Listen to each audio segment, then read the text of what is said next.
शिव पुराण से एक कथा। शिव का तांडव और धरती पर प्रलय। शिव पुराण में भगवान शिव के तांडव और उसके प्रभाव के बारे में एक बहुत प्रसिद्ध कथा है। ये कहानी उस समय की है जब भगवान शिव ने अपने तांडव नृत्य से पूरी सृष्टि को झकझोर दिया और प्रलय का माहौल बना दिया था। एक बार देवता, आर्षि और प्राचीन संतगण भगवान शिव की महिमा का गुणगान करते हुए कैलाश पर्वत पहुंचे। सभी ने मिलकर शिव के प्रति अपनी भक्ति अर्पित की। भगवान शिव ने उन सभी को आशीर्वाद दिया और प्रसन्न होकर उन्हें वरदान देने की घोषणा की। लेकिन वहां एक अपूर्व घटना घटी। शिव के एक भक्त, भगवान विष्णु के महान भक्त, एक विशाल दैत्य ताड़कासुर ने पृथ्वी पर अत्याचार करना शुरू कर दिया था। ताड़कासुर ने इंद्रलोक तक को लूट लिया था। इस कारण पृथ्वी पर धर्म की स्थिति खतरे में पड़ गई थी।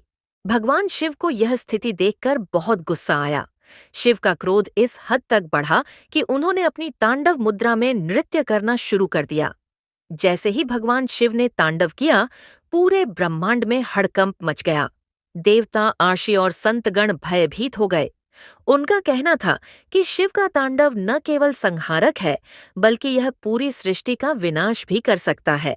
देवताओं के डर से भगवान विष्णु ने भगवान शिव से निवेदन किया, प्रभु, आप हमारे रक्षक हैं, कृपया अपना तांडव नृत्य रोक दें। इस नृत्य के प्रभाव से संपूर्ण सृष्टि में प्रलय का माहौल बन जाएगा। भगवान शिव ने विष्णु की बात मानी और तांडव नृत्य रोक दिया। उन्होंने अपनी क्रोधाग्नि को शांत किया और साथ ही यह वचन लिया कि जब भी सृष्टि के संतुलन को बनाए रखने के लिए किसी विशेष आवश्यकता होगी, तब वह इस तांडव नृत्य को फिर से करेंगे। शिव ने यह भी कहा, जब धर्म का हनन होगा, जब अत्याचार होगा, तब मैं फिर से तांडव करूंगा और यही संहार के साथ पुनर्निर्माण का कारण बनेगा। भगवान शिव का यह तांडव नृत्य केवल विनाश का प्रतीक नहीं था, बल्कि यह सृष्टि के संतुलन को बनाए रखने की आवश्यकता को भी दर्शाता था। भगवान शिव ने यह सिद्ध कर दिया कि उनका तांडव न केवल क्रोध का परिणाम होता है, बल्कि यह प्रलय और पुनर्निर्माण का एक रूप है।